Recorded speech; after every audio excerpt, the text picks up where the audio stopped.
Okay, so I wanted to do a little deck tech on Abzan Aggro post Origins, and it's a really well-known archetype, so it's not like there's a whole lot new.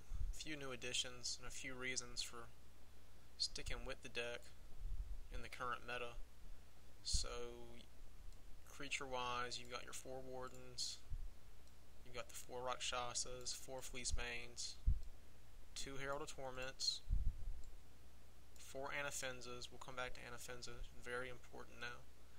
Your 4 Rhinos, 1 Sorin, 1 Surrak. Both of those slots can be easily swapped out depending on how you like to play, what you expect to play against. You know, you can put Den Protectors in those 2 slots. You can slot in 2 Gurmag Anglers, slot in 1 Angler. You can put in another Sorin. I guess you could put Elspeth in main deck if you wanted to. I don't, usually you're just trying to win before you ever even get to that point. She's not really a big part of this strategy.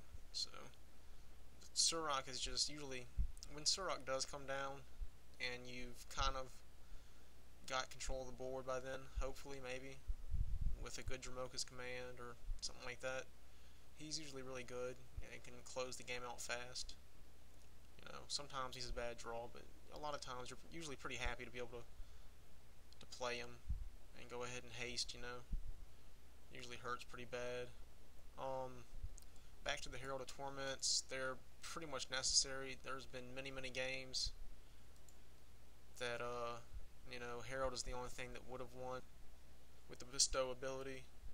Generally, you don't want to play the Herald, just cast it just as itself. Usually you only want to bestow.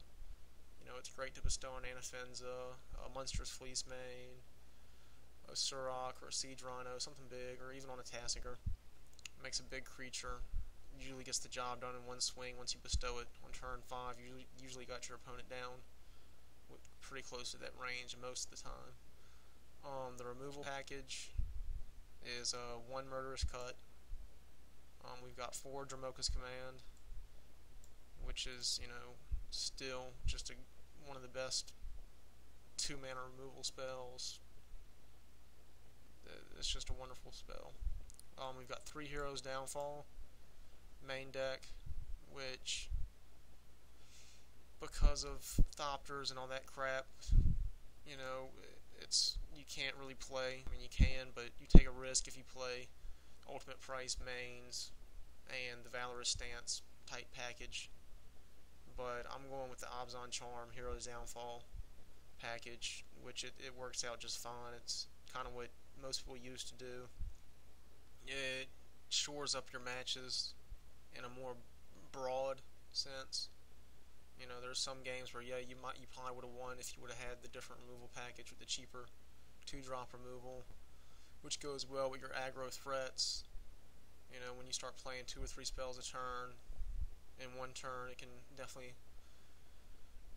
definitely a tempo boost. But things being what they are, we've got a whole new suite of planeswalkers jumping around everywhere.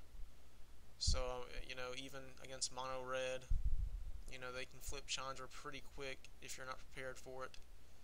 And, it's good to have that downfall once she becomes a planeswalker. So, and then we got the Tasker over here, which of course Tasker is just always a good creature, easy to get in play, huge threat, great utility. On the land base is the pretty standard thing. Got 3 Caves of Koilos, you got 3 Llanowar Wastes, 1 Mana Confluence, 4 Citadel, 2 Temple of Plenty, 2 Temple of Silence, 1 Urbor, your 4 Windsept Heats, 2 Plains, 2 Forests. When it comes to the temples,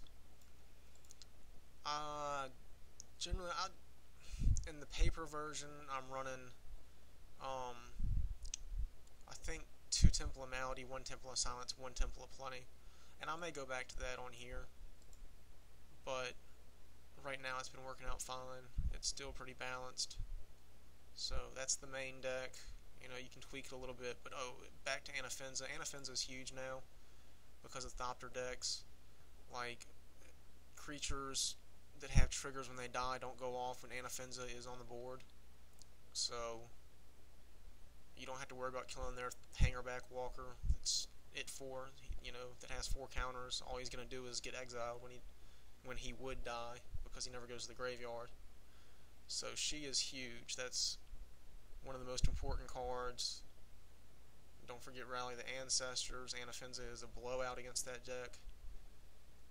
Having 4 of ensures that you're going to see her by the time you can play her most of the time.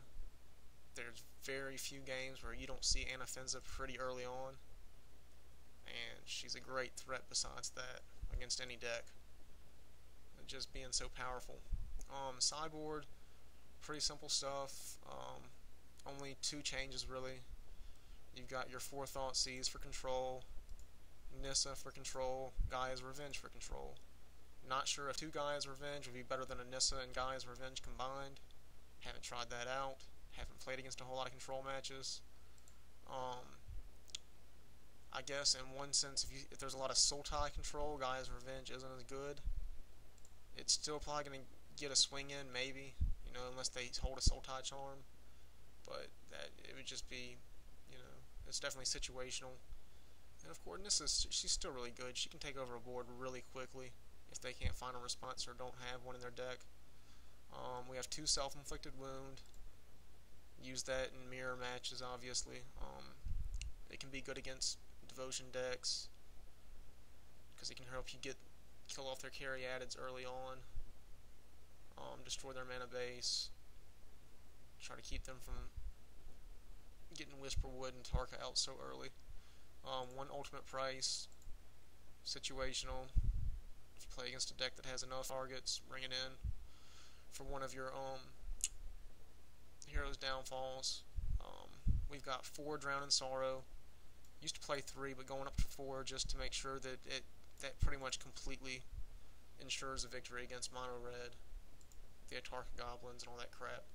It's it's pretty simple. It's straightforward. 2 additions, new additions, are Revoke Existence. That's because of all the enchantments and artifacts running around. Dromoka's Command is still great, but we gotta have a way to deal with these artifacts. And while Anafenza does the job against the Thopters mainly, I think it's still good to have access to at least 1.